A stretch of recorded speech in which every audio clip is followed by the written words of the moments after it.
amigos, mais uma vez de volta aqui no nosso momento conjunto. Eu gostaria de compartilhar com vocês neste momento uma exposição de um texto que eu fiz a respeito do que eu acho de Jair Messias Bolsonaro como presidente do Brasil e a respeito do governo Bolsonaro, né? Uma reflexão minha, uma exposição daquilo que eu tenho de opinião. Mas antes de começar, eu gostaria de deixar 3 lembretes. O primeiro, como eu havia começado dizendo, é um texto. Então eu vou ler esse texto, vou tentar ler da forma mais dinâmica possível, porque eu sei o quanto é chato você ver um vídeo de uma pessoa lendo um texto. Então eu vou tentar fazer de uma forma dinâmica, de uma forma contundente, para que não fique enrolado e fique chato para mim que estou lendo e para vocês que estão ouvindo. O segundo ponto é que eu quero deixar bem claro que é a minha opinião. Você não é obrigado a concordar com ela, você não é obrigado a gostar dela. Apenas respeite. Assim como eu devo respeitar vocês que têm opiniões diferentes e contraditórias de mim, eu acredito que também não é por demais pedir que vocês também respeitem a minha opinião, tá? E terceiro, eu vou me antecipar, porque geralmente quando a gente começa a discutir sobre alguns assuntos, as pessoas começam a colocar, mas e o Lula? E o PT? Ninguém quer falar do PT. Esqueceram do que o Lula fez. Gente, primeira coisa sobre esse ponto, eu vou me antecipando a esses comentários, né? Primeira coisa sobre esse ponto, o PT não governa há mais de 4 anos. Então, não há o que falar do PT. E outra, o PT, na minha opinião, está meio que fora do debate hoje em dia, né? E o Lula também se tornou uma figura quase que inexistente do cenário político brasileiro, respeitando, claro, toda a história que ele tem, principalmente como presidente da República. Mas me parece que o PT está adotando muito mais uma atitude institucionalista de esperar as eleições do que lutar pela classe trabalhadora. Então, a meu ver, e outra, o PT tá fora, o PT já está fora do governo, então não há por que ficar falando sobre o PT. Eu acho que o momento agora é a gente analisar e verificar o que está acontecendo nos dias de hoje. Tá? Então, o foco do texto não é o PT. E nem uma comparação de PT com Bolsonaro. Meu foco é com o Bolsonaro, sobre a atual gestão Jair Messias Bolsonaro. Então é sobre isso que vamos discutir. E outra coisa, eu não sou petista. Quem me conhece já sabe, quem estudou comigo, quem trabalhou comigo, sabe o que eu estou falando. Não sou petista e não sou militante, mas também não teria problema em dizer que seria se realmente o fosse. Né? É simplesmente uma reflexão minha dentro daquilo que eu tenho como ideia do que precisaria ser um governante e das coisas que eu estou vendo no dia a dia referente ao governo Bolsonaro. Então, vamos esquecer o PT, deixá-lo lá onde ele está e vamos nos concentrar aqui. Então, bora lá, vem comigo que a gente vai refletir um pouco a respeito desses meus pensamentos. Bom, Jair Messias Bolsonaro sempre teve, em longos 28 anos de política, uma carreira meio apagada. Embora seja incorreto dizer que ele não tenha elaborado ou colaborado com projetos de lei, sendo a maioria deles sobre posse de armas ou com relação à categoria dos militares, ele pouco fez de destaque, além de discursos acalorados contra o comunismo e atuar como um saudosista da ditadura militar. Aliás, deixa eu abrir um parênteses, né? Um breve elogio que posso expor é o quanto a sua atuação na luta por melhorias de condições dos soldados sempre foi engajada. No mais, aumentou seu patrimônio acima do que condiz seus ganhos e contratou muitos parentes, ou seja, foi mais um exemplo peremptorial da velha política, que vaga nos recônditos escondidos do Congresso Nacional, sobretudo no baixo clero de onde o atual presidente eclodiu para o mundo.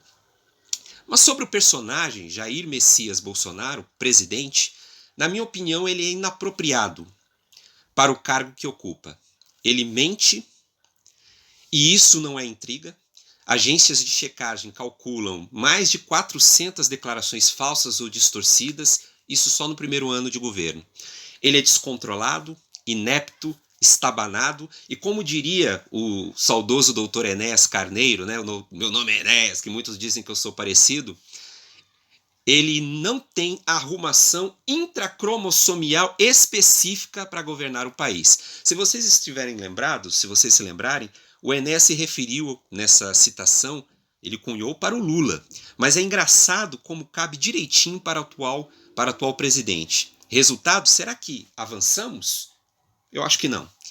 Ele é fraco, é o pior tipo de fraco, que não reconhece suas fraquezas e ainda finge ser forte. Se o PT foi para muitos o fundo do poço, Jair Messias Bolsonaro é a tentativa de cavar ainda mais fundo. Jair Messias é uma paródia, uma caricatura de presidente. Ele nunca parece ser sério ou real.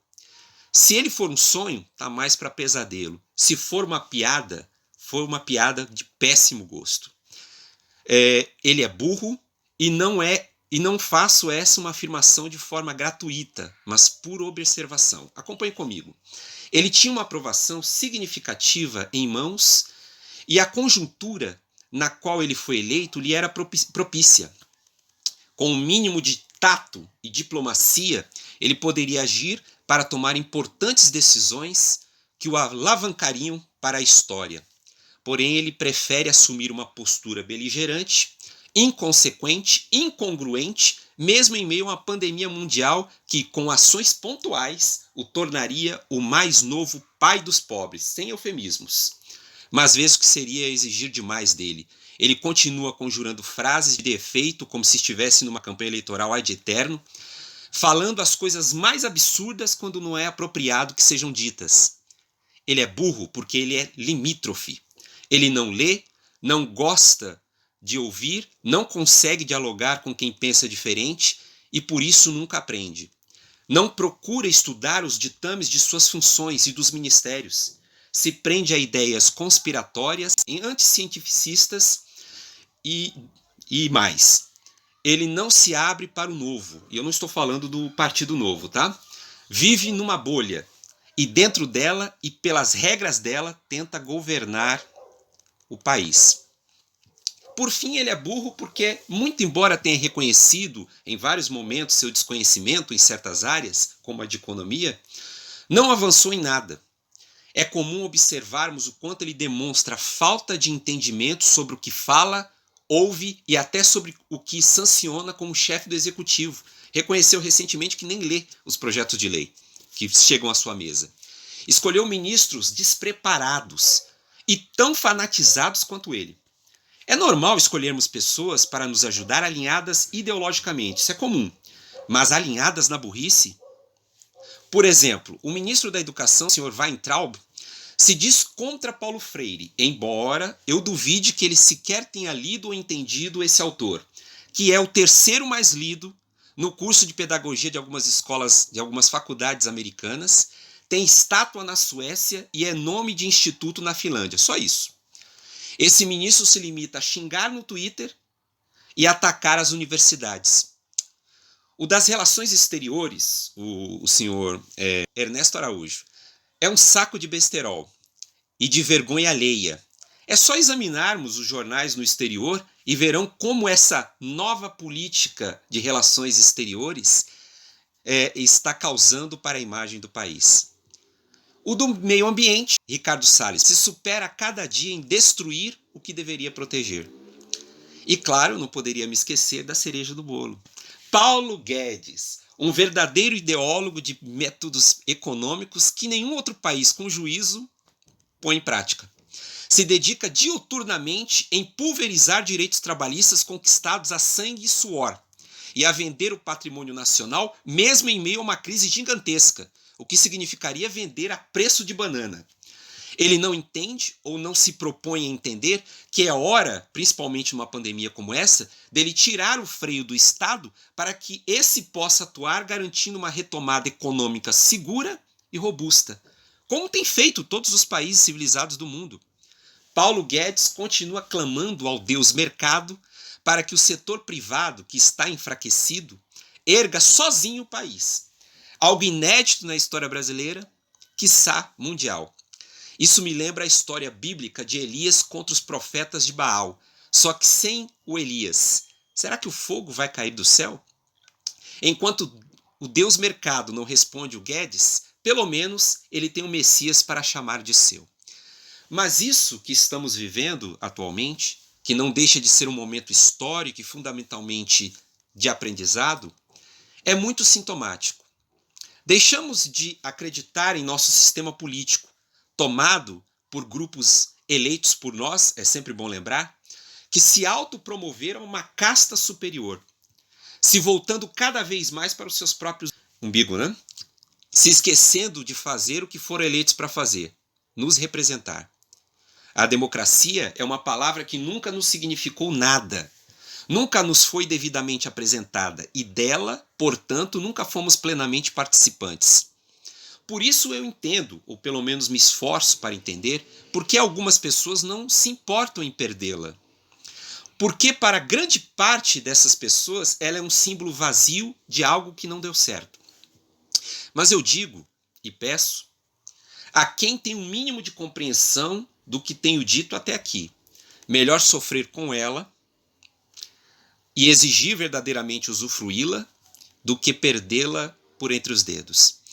Quando vejo as pessoas, né, saindo às ruas vestidas de camisa do Exército ou da CBF, sendo a CBF da seleção, né, sendo a CBF uma das entidades mais corruptas que já tivemos no Brasil, se dizendo patriotas, enquanto ignoram que empresas fundamentais para o crescimento do país, como Petrobras, Caixa Econômica Federal, a Embrapa, o que seria do agronegócio sem a Embrapa, e o BNDES, são vendidas ou alijadas sem que haja a mínima discussão racional sobre isso com a sociedade.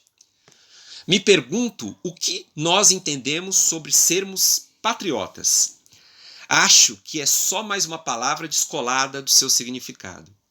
Diante disso, eu acredito que Jair Messias Bolsonaro seja o fruto dos nossos medos, de nossas inseguranças, de nossa raiva, de nossa irracionalidade. Ele é o Brasil dizendo a si mesmo que não pode ser melhor. É o Brasil desistindo de si mesmo. Escolhemos para presidente um homem cuja uma das poucas virtudes é não esconder quem de fato ele é, ou o que ele pensa. E isso diz muito a nosso respeito.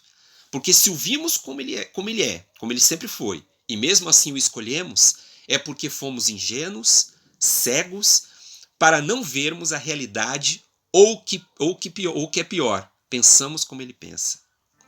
Mas acima de tudo, ele é o motivo pelo qual o Brasil precisa ser repensado, remodelado.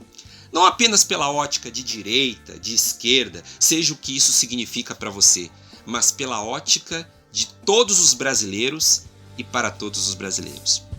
Um grande abraço para vocês, aliás, um beijo para as minas, um abraço para os colegas e até a próxima reflexão.